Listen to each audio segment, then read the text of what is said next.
Hey, you're watching Uppost Live. I'm Mark Lamont Hill. Ian's making me laugh. The Vampire Diaries are back. It's the hit show, and it kicks off its fourth season on the CW network tonight. And joining me to discuss it is one of the show's stars, the actor, the model, the guy that everybody on my production team has been asking me about for the last 48 hours, Ian Somerhalder. Man, good to see you. Hey, man, good to see you as well. Always good, man. So tell me about the model. Where did that come from? Oh, you mean model citizen? Model citizen. That's what it is. They say you're a model. I haven't been a model in, I don't even know. You stopped modeling in like high school, 15 right? years or something. Yeah, but but I'll be your model. They still treat you like a model. I can't, like, people are walking by, they've been coming to check my mic. No one cares about me, man, but they've been coming today just because you're here. It's like an excuse. I doubt that's the case, but I'm with you. Oh, cool, man. Well, tell me about the new season.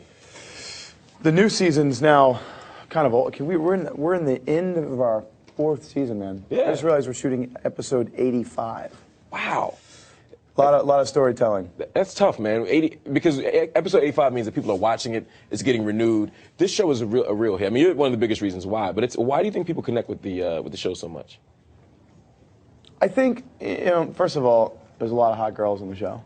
That's true. But no, I think that the writing, there's something this show resonates with a lot of people because the writing is very solid and the work that goes into the show. It's a lot of work, yeah. and we try very hard, and we fight tooth and nail to try and live those moments as true as possible, as truthfully as possible, and I think that resonates with people. And this whole vampire thing, it's still out there, and it's a bit of a craze for now, and I think it's just sort of a good basis of storytelling. People like something that's dangerous and sexy at the same time. Exactly. But not everyone does it well. Some of the vampire things become corny, they become hokey, but you guys do it in a way that really attracts the audience, and it's smart. Well, we'll probably get to the hokey part. It's coming. It's coming. Don't worry. It's like episode 100. No. You guys have good judgment. I actually trust what you're doing. No, I appreciate that. Did you expect this to be one of the roles that really catapulted you into just another level of, like, superstardom? Well, you hope. You never know. There was I remember, and to quote Julie Plec in the beginning of season 1, when the show first started taking off, she said, when someone said, "Hey, Julie, did you expect that this would happen?" She says, "Well, you never know, but we secretly wanted to rule the world." and you look at the numbers and how the analytics break down of something like this, and it's massive. I mean, you're talking 50 million plus people in China alone, and then you have the rest of the world in the United States and South and Central America. It's huge, all over North America. I mean, it's grown, and it's an amazing thing to be a part of. And the other thing is it's gotten me to a place where I can come and sit and have a chat with you here. Oh, you know what I mean? That's very nice. You're being humble. No, well, I'm saying, otherwise, we wouldn't be here having a conversation. No, that's true. But I want to point to your humility again, though, because you are considered to be one of the most handsome men in America. All the lists, all the people, oh, come on. Everyone's saying it, right? I mean, how does that feel? I feel that there's a copious quantity of love. That's what I'm feeling. You're feeling a lot of love, man. Does it ever get to your head? I mean, do you ever go, oh, I do? You ever look in the mirror, I'm so tired of looking at myself. Seriously, because we shoot about 210 days a year. Wow. Which is a lot. Yeah. And that's a couple hundred days a year of you making sure that you look reasonably like you think you should, and it's all day this, getting your lines, doing this. So even now when I walk by buildings, there's a reflective surface. I just look away. You look away. I look away. I have enough of a relationship with myself. I don't need to see myself all the time. Right. I appreciate the humility. I think part of why you're so humble, though, is not just because you're a good guy, but because you weren't like a child star. You didn't grow up in this business. You weren't like 6 years old, 6 months old in like commercials. You grew up working class, working class parents. I had to work. Yeah. I had to work. And I'm glad that that's the case. I think now, in hindsight, which is always 20/20. Right, of course. But now I think understanding that work ethic, how old are you? I'm 34. I'm 34. We came from... Now I feel like a failure, by the way. Thank you. Yeah. You just lowered my self-esteem. Come on. But you know what I mean? We came from a generation that video game... By the way, though, when we were younger, we still went out and played. Yes, we climbed outside, trees. real air. We made things out of our radio flyers. We pushed each other down hills. We made rope swings, all kinds of things. kids, unfortunately, now, due to massive urbanization and video games, I mean, the code that these things are written and the 3D aspects of our digital media have really sucked kids out of playing in trees, you know, getting in fights with fists or sticks as opposed to guns and knives. Like, this generation is a very challenged generation. This is I honestly think it's a very amazing time to grow up. It's also a very tough time to grow up right now. Oh, yeah. And so I think that the most thing that we can do is instill a great work ethic in young people. And that's what we're doing. ISF, which is not mine, let me rephrase that, our foundation. Yeah. We're building this farm down in Louisiana. It's called the Epicentarium. What we're doing is we're building this, it's a youth education camp. It's an animal sanctuary, but it's a youth education camp and a green sustainable agriculture farm. But what we're going to do with this camp, man, is teach kids, you know, because if you want change, it has to be generational, because the bureaucracies that are in place with you and me and everyone in this room, they're not going to necessarily change. Right. So if you want that change, it's got to be generational. So if we can educate and activate and empower the kids coming up now, I say kids, the young people now, then you have your paradigm shift.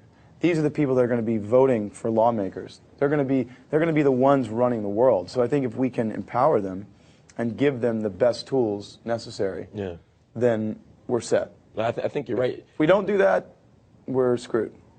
I think it really is that simple. You know what I mean? You have a really interesting take on the world. I mean, unlike some people in sports or celebrity entertainment worlds, you actually care about what's going on in the world. You watch news, you think about things that are going on in the world. Well, you have to absorb, man. You have to, you know, as you do. I mean, look, you are in an epicenter of information. Very much so. And you're literally, it's coming to you at all angles, at all costs. But it's also providing you a certain outlook on the world. And if you're a sponge to that, and if, you know, I just came from, have you ever been to South by Southwest? Yeah. My goodness, I was there this weekend, man. I have never experienced anything like that in my life. I mean, it's honestly, the greatest minds in the world in Austin, Texas, drinking bourbon. Right. You know, talking about rocket science at 3 o'clock in the morning. Right. People who are developing those technologies. The guys that invented and founded Google, Facebook, Twitter. The social media moguls who literally changed the information sharing of the world. And I realized in that moment, I said, Saturday, I said, wow, man, this is the most important place in the world to be right now. It was in Austin, Texas this weekend. I've never seen anything like it.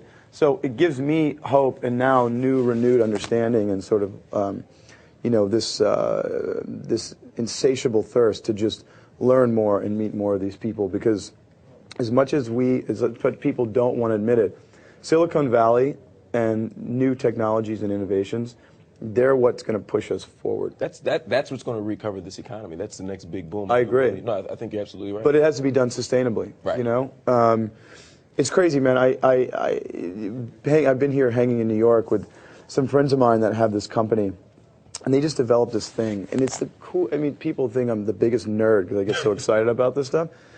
It's literally the coolest invention since the light bulb. It is a light bulb, actually, but it's an LED light bulb. I was going to say the LED work you've been doing with Cree. It's so cool, man. Yeah. Cree, they developed, it looks like an incandescent bulb, but it's an LED, and it uses 84% less energy. Wow. They give you a 10-year warranty. It's a light bulb.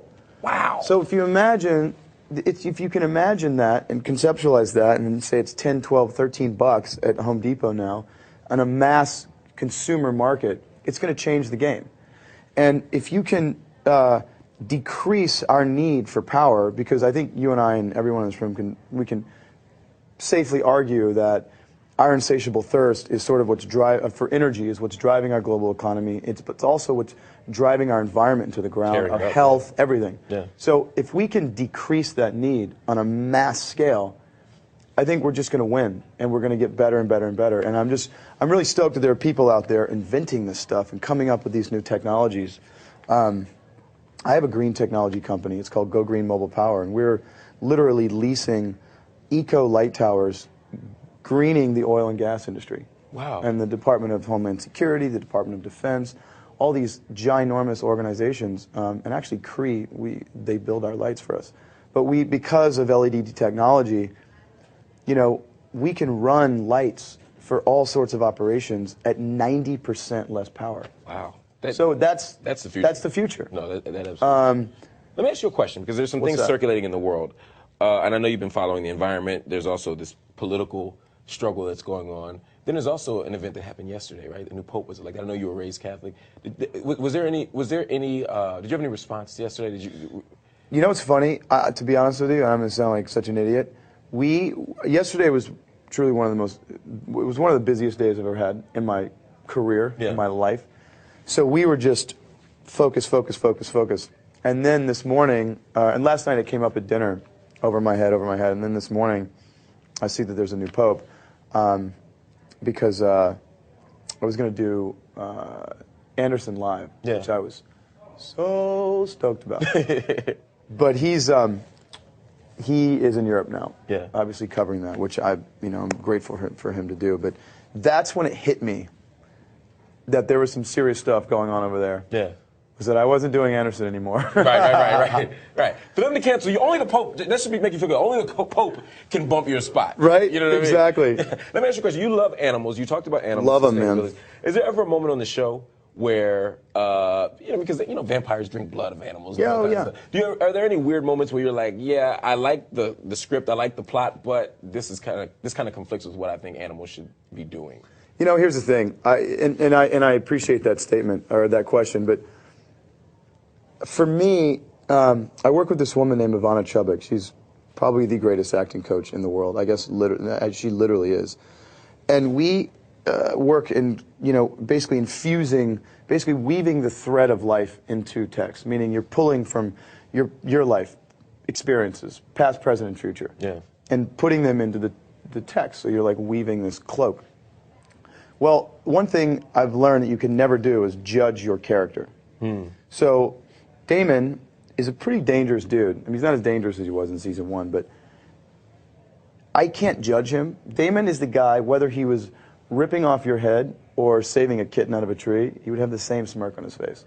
They're all the same to him. Right. So, or if he was saving you from a tree and, ripping a kitten apart. Right. I know it sounds so crazy, especially for an animal lover, but it's just... You're able to make that separation. You have to, and so I don't ever judge Damon.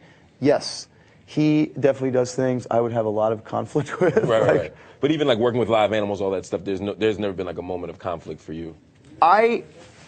As long as animals are treated with respect and compassion and they're taken care of, it's all interaction. I do tend to dislike a great deal animals used in entertainment. I just do. The circus makes me want to jump off a building. Yeah. Totally. These animals, there's no reason, and I know it's cool for kids to see, but there's just no reason you need, 6,000-pound elephants in captivity, living lives of total isolation and abuse. I mean, it's 2013, man. It's really not, and I'm definitely not trying to offend anyone. Obviously, if I say something that offends someone, I'm not. That's not my intention. I know. But it's those types of things. A little statistic: there are more tigers in captivity in Texas than there are in the wild. Really? How sad is that? That is sad. So I'm not surprised it's Texas, though, man. I know, right? Everything's bigger. But it also raises the bigger question: habitat conservation. Habitats globally are disappearing for animals, and what we have to do is we have to find the sound economics of conservation. How do we conserve more acreage and get more out of it? Well, the more rainforest you have left, the cleaner our air is going to be. You know what I mean? If you can for a second step back, and so people say protect the environment, but think about this for a second. What is the environment? You would typically think that it's the natural world that surrounds us, right? Well, and I learned this a great deal from Deepak Chopra. If you can consider us no different than our environment, meaning we're all the same biological process, right? Yeah. You figure the trees of the world are our lungs. I mean, look at coral or a tree. They're the same as the human lung. Look at the Amazon River system. It's like a carbon copy of the human cardiovascular system. So if you can imagine the trees are our lungs and the waterways and river systems are our cardiovascular systems, carrying nutrients to all the proper organs. Well, if you start cutting all the trees, cutting out parts of your lungs, guess what? You can't breathe.